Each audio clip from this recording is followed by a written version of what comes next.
very grateful for this opportunity to be with all of you this evening. A special gratitude to our special guests.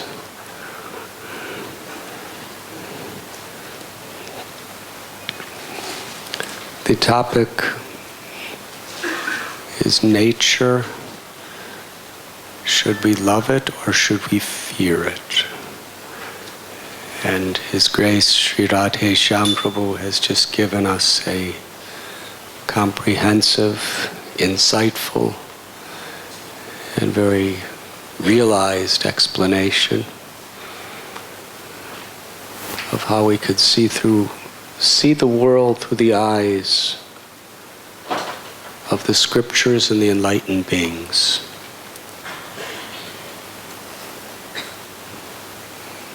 Recently, I was in Bharsana, a village near Vrindavan, Uttar Pradesh, where every year Bhaktivedanta Hospital does an eye camp where they remove cataracts and put lenses in people's eyes who otherwise would go blind.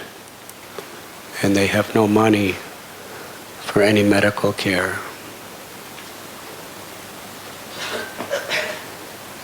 When you have a cataract,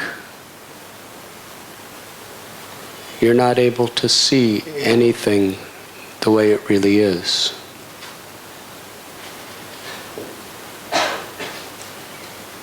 The lens of knowledge, wisdom, enables us to actually see things according to the perspective of real truth.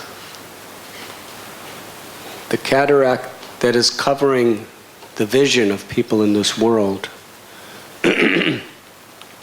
is avidya, ignorance, which is primarily influenced by ahankar, or the false ego. As long as we have a misconception of who we are, we cannot understand our relationship with each other, with God, with the world, or with nature.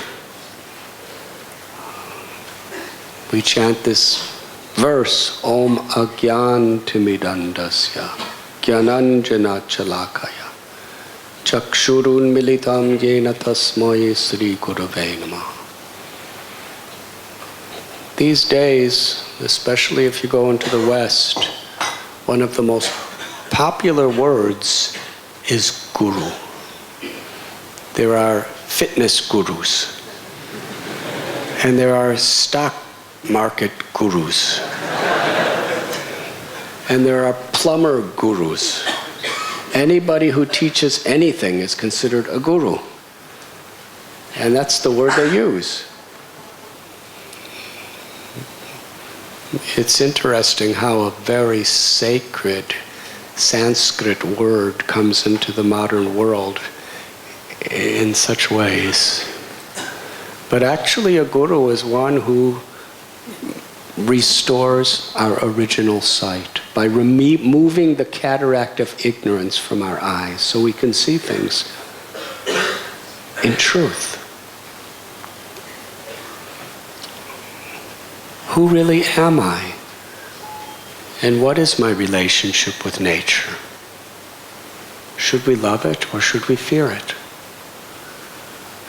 On one hand, the most beautiful things in the world are being provided by nature, and on the other hand, the greatest catastrophes of this world come about by nature. It's like this beautiful garland has lotus flowers on it. So beautiful. And a nice sunny day, people go to scenic places on holidays where there's beautiful beaches or trees, forests. Radheshyam Prabhu was talking about the corporate headquarters of many companies, and I've seen all around the world, they usually have beautiful gardens around them. So that, because it's beautiful.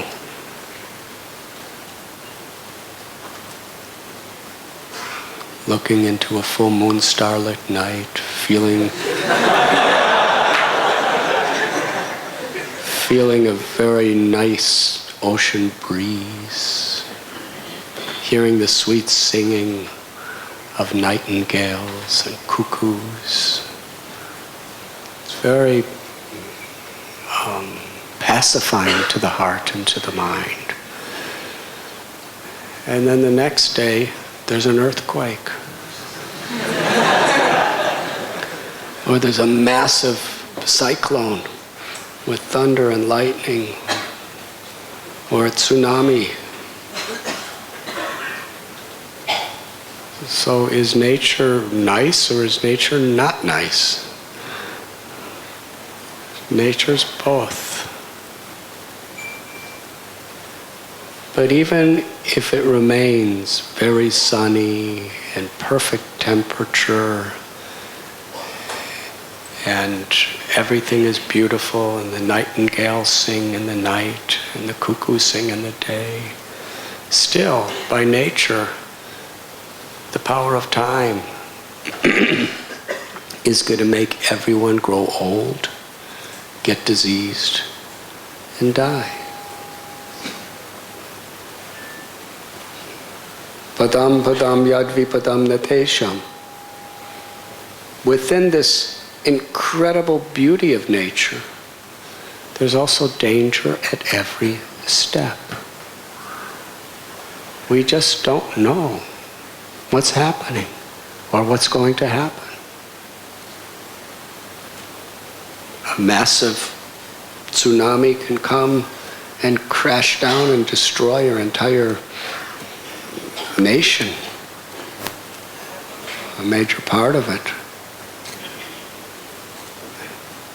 Or a tiny little germ, a little virus bug that can't even be seen with the eyes, maybe in your body, preparing to destroy it, and then to spread to others, and to create an entire epidemic. In Europe during the Middle Ages, about 1/3 of the population of the entire continent was destroyed by the bubonic plague. And Europe was a very, very powerful country at the time, with militaries and kingdoms and armies. And who was spreading the bubonic plague? Fleas. It was little tiny fleas. Fleas are so small that they make mosquitoes look like elephants. They're tiny. And this little tiny flea that you can hardly see was spreading it around and destroyed 1/3 of human race in a powerful continent. So whether it's a gigantic cyclone, tidal wave, or a flea, or a germ,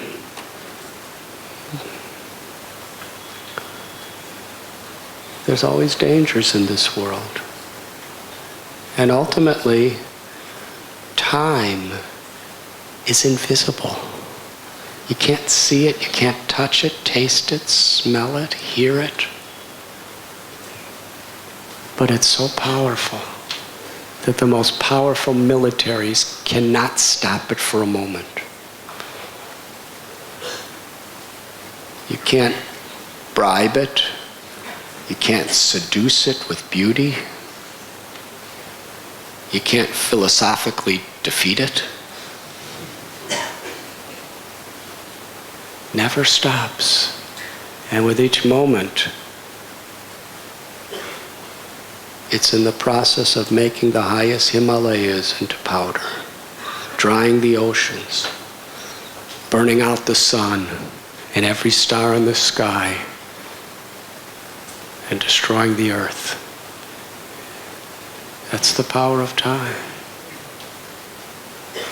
Krishna says in Bhagavad Gita, time I am. Mayadhyakshena prakriti suyate sacharacharam. Krishna says, ultimately this entire nature is working under my control. It's the most beautiful thing if we see it through the eyes of love. We understand it. Not only what we see, but why. This is what the Bhagavad Gita and the great saints teach us. Not only how material nature works, but why it works the way it does.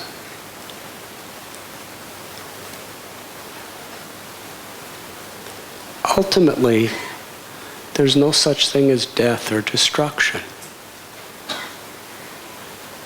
It's a perception. Na jayate mriyate vakatachin nayam bhutva bhavata vanabhuya. That the soul, the Atma, the life force in everyone, the flea or me, or we, that life force is unborn and undying. Mamayam so jiva loke jiva bhuta sanatana. The life force is a part of God. Like a spark from the sun, qualitatively of the same spiritual, eternal substance as Krishna. That's who we are. Just a small part. And the Gita explains the Atma, the soul, cannot be cut into pieces by weapons, cannot even be moistened by the water of a tsunami, cannot be burned even by the most blazing fires. Nahanyate hanyamane sarire. It is not slain when the body is slain. And science tells us that matter is not destroyed, it's just transformed. Matter is an energy that is transformed from one particular form to another form. Right now we have this body. If you burn it, then the water element in the body goes into the environment to create moisture, but it exists. And the earth element becomes ashes. So physically, things are just being transformed. And from the spiritual perspective of the true self, it just moves on to another place. So nothing's really destroyed if we see it in the light of truth. Now the Gita teaches that an enlightened being is very balanced, doesn't go to extremes. One extreme is to take this philosophy that everything's eternal, you're eternal, so why should we care about anything? Who cares if this world just pollute it? Doesn't matter. Let there be wars, let there be death, let there be suffering, it's all illusion. Why should I take care of my health? That's one extreme. And another extreme is to be so attached to these things that we become so confused and bewildered and stressed out when things aren't going the way they should.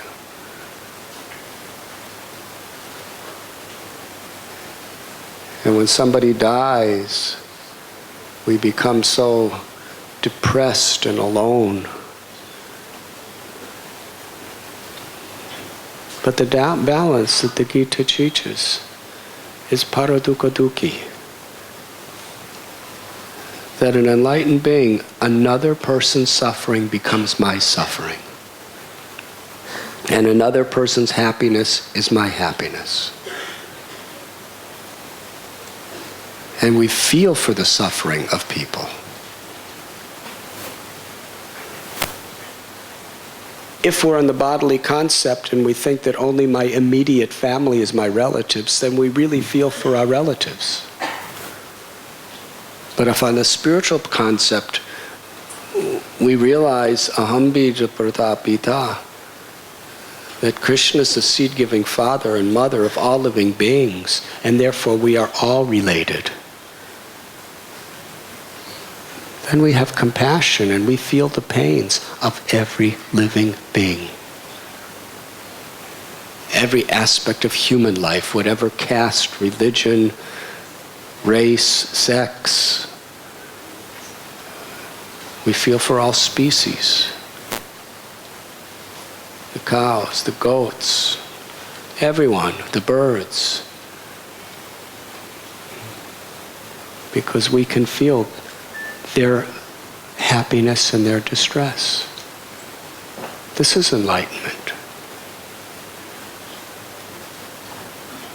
So when there is a great tragedy, like what has happened in Japan, and similar things happening all over the world, maybe caused by a tsunami, maybe caused by earthquakes, maybe caused by drought, may be caused by cruel humans with great political powers, may be caused by diseases like AIDS epidemics or hepatitis epidemics or cancer. Whatever it may be, the devotee feels. But a devotee understands that every living being is an eternal soul. And even if none of these things happen, if things go right, time is going to kill everyone.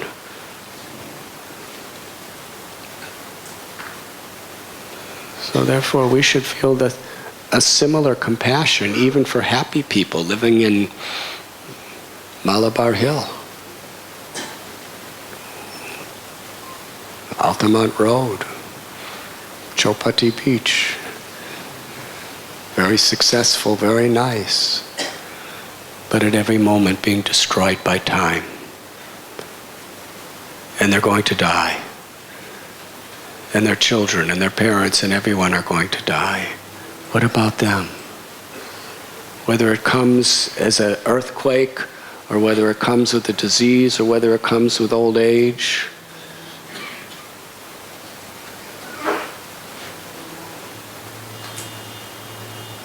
we want to help people to understand that they're beyond birth and they're beyond death. We want people to understand the real joy of the heart, the joy of loving God and loving every living being in that love for God and sharing that joy with everyone, anywhere.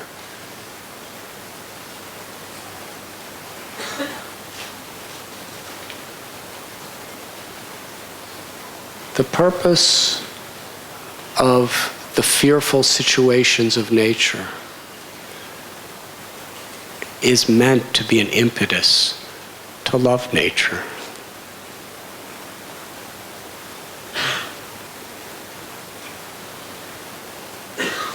In religion, especially in some of the Western religions where I am coming from, the primary conception of God is a very fearful personality. If you don't obey him, he's going to smash you. And he really has the weapons to smash. Eternal condemnation in hell. Can you imagine that? If you sin, eternal damnation where you suffer for the rest of eternity. That's a pretty fearful type of God, isn't it?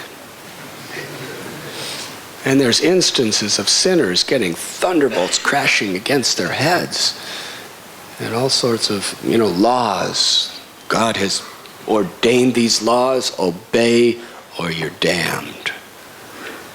That's an aspect of God. In order to somehow or other convince people to love God, there's this element of fear. Yes? Sometimes a parent doesn't want the child to be afraid. But if the child's doing the wrong things that are seriously going to disturb their life in the future, sometimes the parent inflicts fear in the child. If you do this, I'm going to do this to you. Yes? No, children don't like that. But sometimes it's necessary because it's the only way they listen. So this conception of the fear of God and the conception of the fearful conditions of material nature are to help to sober us up, to understand what will really make us happy. It's ultimately meant to bring us to love God and to love nature and to love each other. In the 10th canto of Srimad Bhagavatam, we read about Krishna. He's such a loving God. He's a little baby. It's not the kind of God that I'm used to in the West. Damning people to heaven and hell. He's crawling around stealing butter from gopis. What does that have to do with God? Nobody's afraid of Krishna. In fact, Krishna's afraid of Yashoda. This is so beautiful. When Krishna was stealing butter and feeding to monkeys, Yashoda Mai came with her little stick, and Krishna ran away in fear. And then she caught him. And she went to tie him up, and he was trembling and crying. And Kunti Devi, Radheshyam Prabhu quoted a beautiful verse from Kunti Devi. Another verse was she's remembering how Krishna, who is feared by fear personified, is afraid of Yashoda. And who's Yashoda? She's not a military general.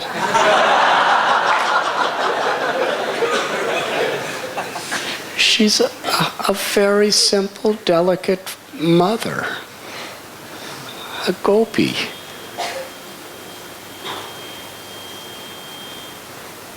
Krishna showing the power of love. The person everybody's afraid of is afraid of displeasing the love of his devotee.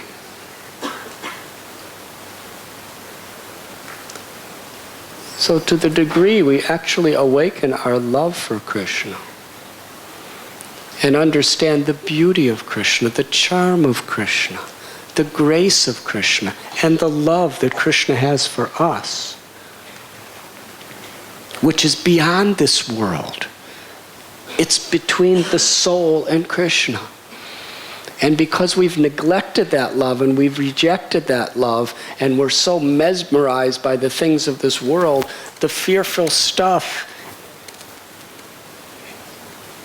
it actually wakes us up to understand, what is my real need and what is my real wish? What is my desire?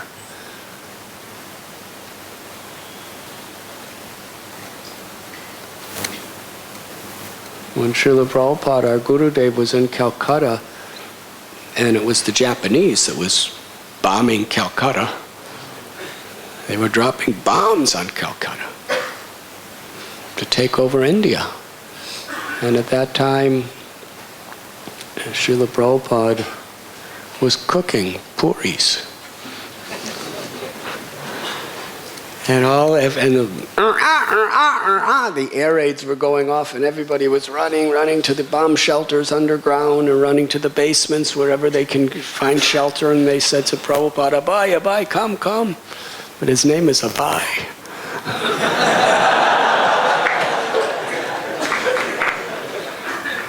So he was Abhay. It means fearless. He said, let the bombs come. Krishna's waiting for me to offer him my puris. And he told us he was thinking when he was hearing, he was thinking, Krishna has come in the form of these bombs. Let me offer him puris. Bhajahure manasri nandanandana abhayat sharanaravindarei. Fear is the most prominent human quality.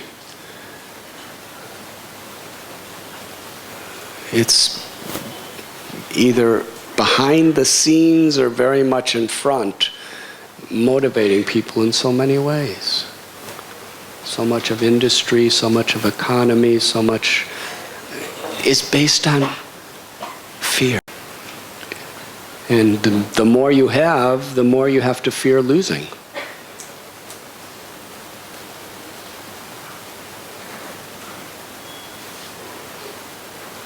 But Govinda Das explains, if just we just pray to our mind to take shelter of Sri Nandanandana, this beautiful cowherd boy who charms us into the realm of love beyond the temporary conditions of this world, then we become fearless. And when we recognize the beauty of God and love God, then we actually see that loving, beautiful hand behind every situation. And that doesn't make us hard-hearted. That makes us very soft-hearted.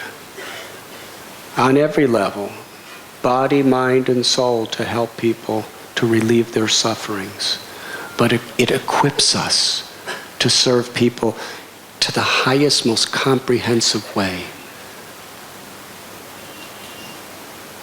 Not only to resolve the suffering of the physical and mental state, but to help people to resolve suffering forever. Because it's devotees' duty to help people on every level when they're suffering. They help them physically by helping them with their broken bones, by giving, there was disease spreading, by giving proper medications, by helping to rebuild their homes.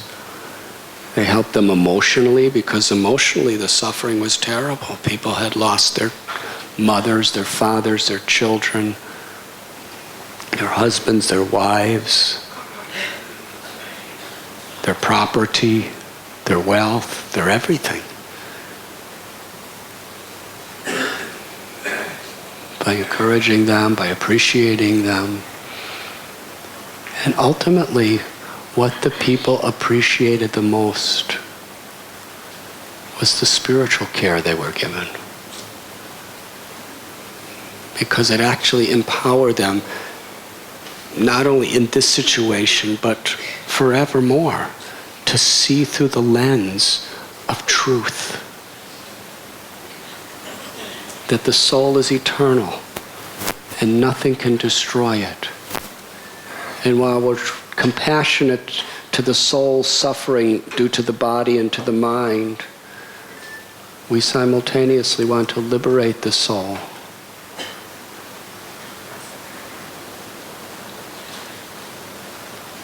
Because that is our nature.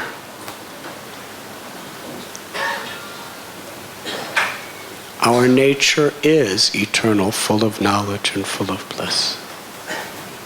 And even in this world where there is danger at every step, our nature is to find complete shelter and complete happiness in remembering Krishna. And in this age of Kali Yuga, Krishna has made himself so available to everyone and anyone, whoever we are, at any occasion, by chanting the holy name.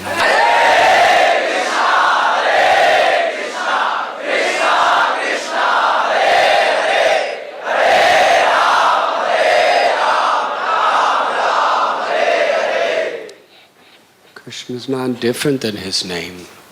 appeared to give us complete shelter and love in His name. So should we fear nature or should we love nature? If we love God, we will love nature.